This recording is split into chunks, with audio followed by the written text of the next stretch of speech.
Hello po sa inyong lahat mga crypto. Ako po si Pinoy Crypto Trader at sa video na ito ay atin pong pag-uusapan ang aking technical analysis dito po kay Boom or Book of Meme.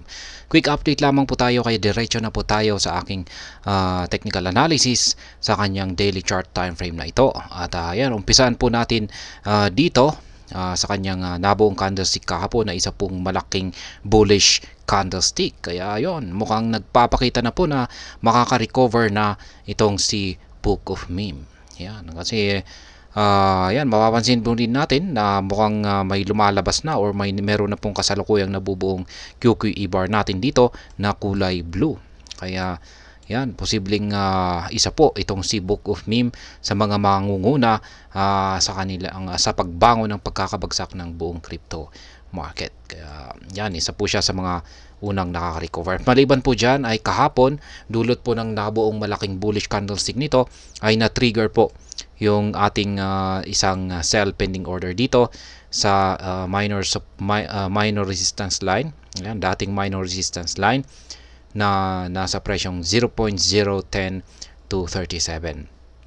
At ngayon ay nagsisilbi na po ito ngayong isang support line. Kaya palitan po natin ng kulay at gawin po natin kulay red kasi yung color coding po natin dito ay lahat po ng mga kulay red ay mga support line, lahat po naman po ng mga kulay green ay resistance line. At dahil po dyan ay maglalagay po tayo ng isang buy pending order dito sa ibaba. Kaya ganyan lamang po kasimple yung ating simpleng paraan sa pagtitrade dito kay Boom.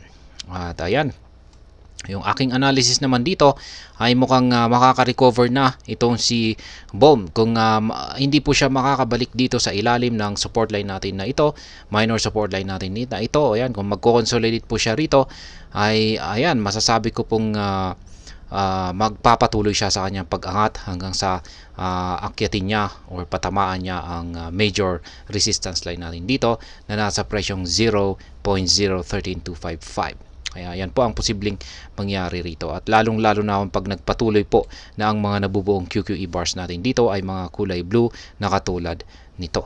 Kaya ayan, mukhang isa itong sinyales na makaka-recover na itong si Boom. Pero wag po tayong pakakasiguro sapagkat pwede pa rin po magbago yung mga signals natin dito. At dito naman po sa ating hazard indicator ay mapapansin natin dito na nagko-curve na yung pangangatawan nito at lumiliit na rin yung sukat nito. Ibig pong sabihin ay nanghihina na po ang bearish momentum nitong si Boom. Kaya possible po na malapit na tayo sa recovery or ito na po yung simula ng recovery or pagbangon nitong si Boom or Book of Meme.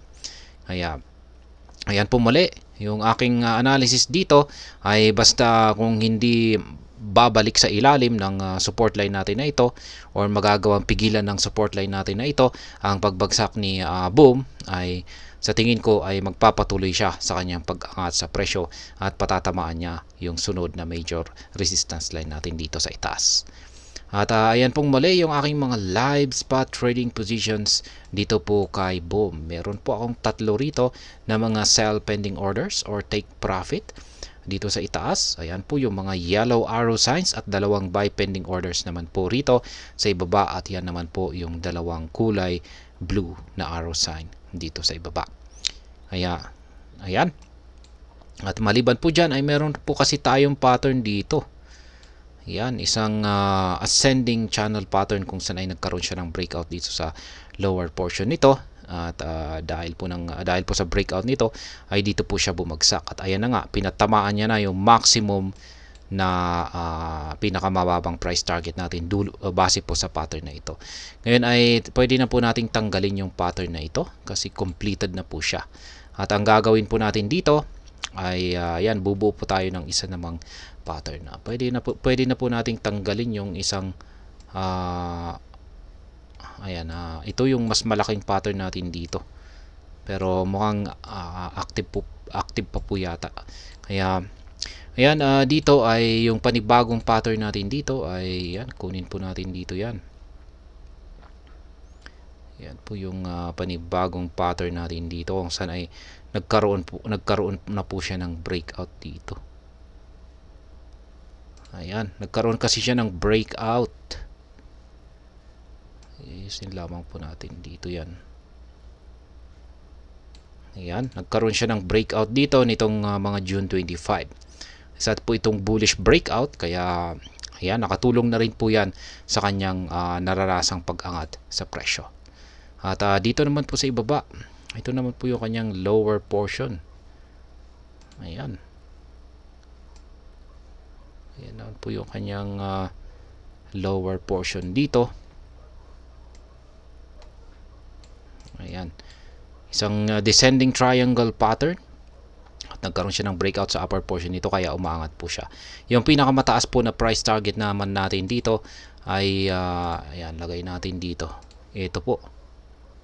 Ito po yung presyo, price level na pinakamataas na price target natin dito kay Boom.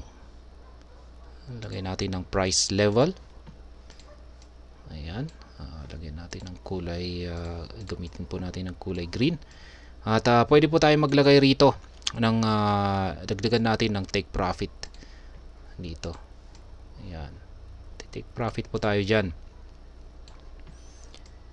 Kaya base po sa pattern na yan, ay yan na po yung mga live spot trading positions natin dito kay Boom. 4 na mga sell pending orders at 2 buy pending orders dito sa ibaba. Para po sa mga baguhan dito ay ang ginagamit ko pong platform dito ay ang TradingView. Yung ginagamit ko naman po na dalawang indicators dito ay ito po yung nandito sa chart ay ang House Switch Indicator at QQE Mode Indicator naman po yung nandito sa ibaba. Check na lamang po nyo yung description ng video na ito para sa mga karagdagang detalye tungkol sa mga indicators na ito. At hanggang dito na lamang po tayo sa video na ito. Sana po ay inyong nagustuhan ang aking paliwanag sa video na ito. Kung inyo po itong nagustuhan ay pakiclick lamang po ang like button nito. Para naman po sa mga bago lamang dito, kayo po ay aking inaanyayahan para mag-subscribe. Pakiclick na rin po ang bell icon nito dahil ito po ang siya magsisilbing notification nito sa mga bago kong videos na akin pong ina-upload sa aking YouTube channel na ito. Marami pong salamat sa panonood. Ingat po tayo lagi at God bless po sa ating lahat.